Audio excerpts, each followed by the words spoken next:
Sean, you had just about every perspective on the business, I would think. Um, quite a few. What were some of the things you learned from your mom and from well, is your dad an actor as well? Your biological dad? Sorry. No, my John. Yes. My biological dad owns a newspaper, so he doesn't know anything about this particular side. Actually, he did. He was a promoter at one time, but no. What did I learn from my mom? I mean, she was my mom was a professional. I mean, from the time she was really little. I mean, she came to it much the way you did. Her brother was in New York. He was like a Golden Gloves kid, and this is in the what late 50s, mid late 50s, something like that. And it was a racket. It was just a way to make some easy money. Oh, they're hiring actors. Hey, everybody, come on down here. We can, if you look kind of tough, you can stand in the background and they'll give you $4, that kind of a thing. And then my mom was such a cute little kid that her manager, the managers that were representing a whole host of kids, saw her and grabbed her and said, you'd be great. And then they kind of the movie that she did. Did you ever watch The Miracle Worker? Did you ever watch Helen Keller? The story about Helen Keller? Yeah, she played Helen Keller in the original movie. And the way she got that part was um, they really worked with her. Her managers worked with her. She lived with them, and they would blindfold her and yell at her so that they could and make loud noises and try and get her to stop reacting to it. Because if you're deaf, you don't hear those kinds of noises. So it was actually kind of abusive. It was, well, no, I mean it really was. I mean now I'm sure they wouldn't let you do that kind of thing. Unless you're the parent. The parents can get away with a lot of that kind of stuff, but Going Yeah. for the part or after she got This is well both. Who wants Well, to do that? no, I mean the thing that and so she did it. She was on stage on Broadway for 13, I don't know, well over a year I think before they made the movie. And hit your mark and say your line was my mom's kind of mantra. Like you have to, as a professional, you have to be on time. You have to, if anything else goes wrong, all the other you know caprices about the business and stuff that can get taken away from you. If you do your job, then that's security, and it was just burned into her.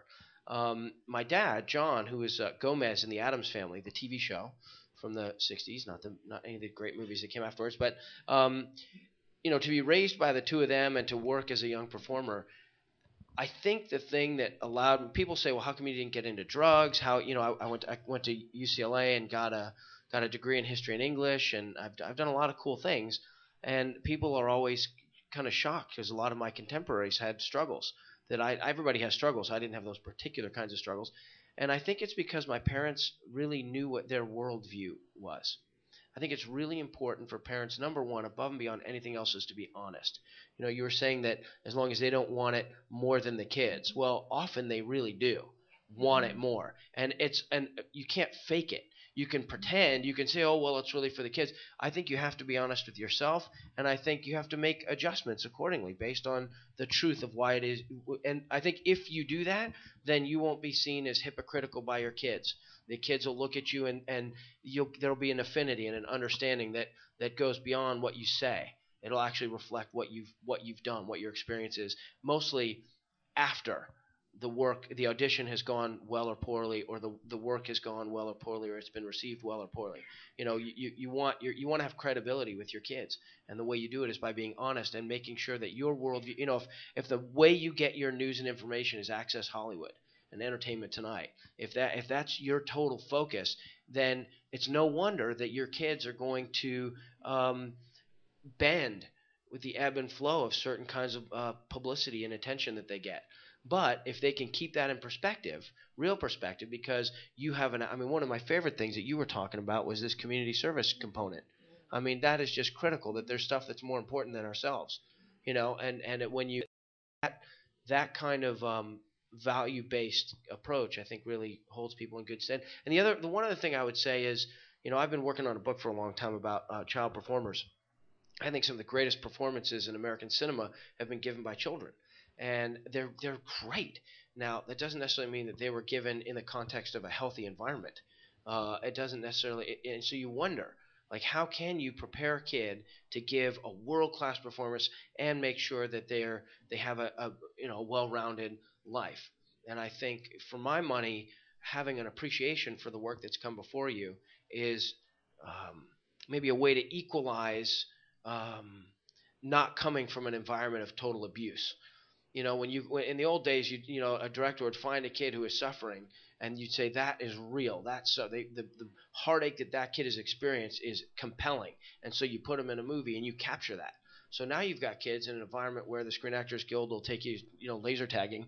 so are you going to have that kind of authentic pathos in you? Well, I think if you take advantage of some of the amazing resources of the Academy, or that any of the great, or even just your own kind of Netflix library. If you're watching stuff that's really great, that has excellent performances by child performers, and you communicate with your kids about, who was that? Well, what do you think that role meant to that kid in their life? And what do what do you think they talked about with the director? Then the next time they find themselves in front of a casting director, with a manager or director or producer, maybe they have a little bit of a vocabulary, a little bit of a framework for thinking about those things. So can you talk a little bit about, or do you remember some of the day-to-day mechanics? I'm sure it wasn't, you want to be an actor? Go for it. There had to be some sort of a bar that had to be cleared on a regular basis. If you didn't do your homework, if you didn't reach certain day-to-day, everyday normal bars, was it ever in order communicated to what? that you couldn't? In order to survive? You couldn't go. You can't be acting if you're not taking care of. Right. No, my dad was I had to be subject to the same curriculum as the rest of the kids. If I couldn't come back and take the same test that the other kids were taking on that day and do just as well, then it wasn't going to. And I don't want to say it was an empty threat, but it was obvious that nobody was going to let that happen.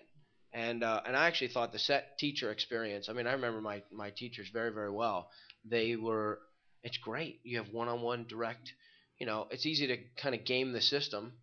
There's this thing. Do you still have banking hours? Can you still bank hours? Yeah. This retarded thing of you can go an extra 20 minutes, and that 20 minutes counts towards your life. There's this fools. It's important for the union has fought, and lots of important people have established these rules.